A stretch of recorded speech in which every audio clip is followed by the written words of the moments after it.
When I walk into an Italian family restaurant and there's an entire wedding party sitting at a long table, the bride in her long white dress, the cake waiting to be cut, it's impossible not to think of Tony and Tina's wedding.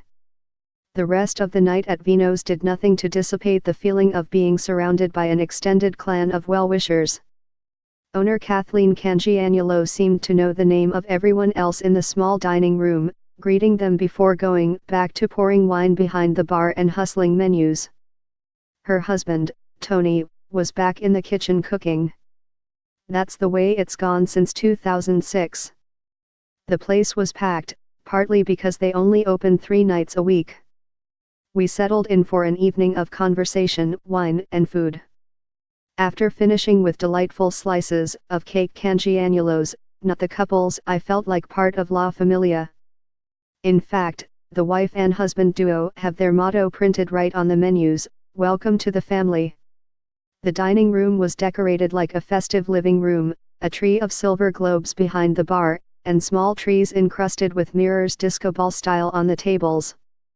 There was white paper covering the tables, and Sinatra on the sound system. Alcohol is limited to a dozen wines at $6 glass, $29 bottle. It's a small menu, not a sprawling multi-page tome, suitable for a small restaurant with a small staff. There were 7 appetizers, 3 salads, 3 vegetables, and 14 pastas, plus specials. Fresh Italian bread was delivered with packets of Land O'Lakes butter. Every family has their own recipes, and does the standard dishes their own way. At Vino's the menu informs customers that the meatball appetizer, $7.95, harkens back to the chef's childhood, departing from the norm with additions of raisins and pine nuts. The extra texture and moments of sweet fruit added another dimension to an often mundane dish. Steak alla Vino is a choice 4-ounce filet cut in half over garlic toast with a side of garbanzo salad. Sharon Cantillon/Buffalo News.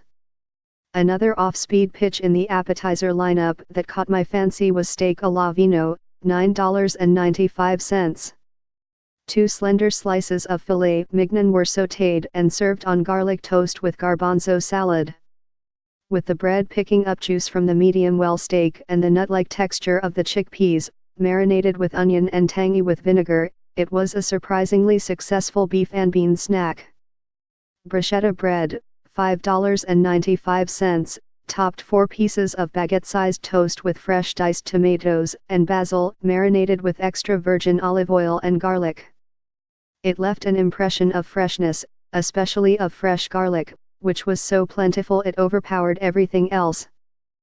Though I prefer grilled rustic bread and less raw garlic firepower, I'd take it every time over the bruschetta served at chain restaurants, topped with tomatoes chopped last week and a grudging pinch of garlic powder.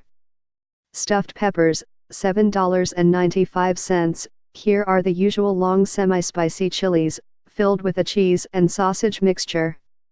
The peppers were fine, delivering a warming lick of heat, but the filling was pasty. Vino's includes lots of the regular hits and a few outliers, like pasta con sarde, $14.95.